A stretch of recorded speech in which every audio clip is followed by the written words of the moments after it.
$4,000 in protection equipment to ensure Officer Donut's safety.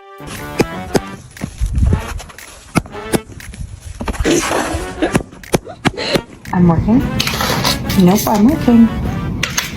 No, I'm working. Smallest first together, and we've done some bit of eating along the walls as well, so that. Okay, oh.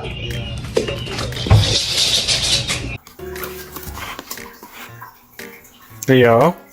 And jumping onto sidewalks. Rochester police responded to us after we reached out. They said, quote, "Officer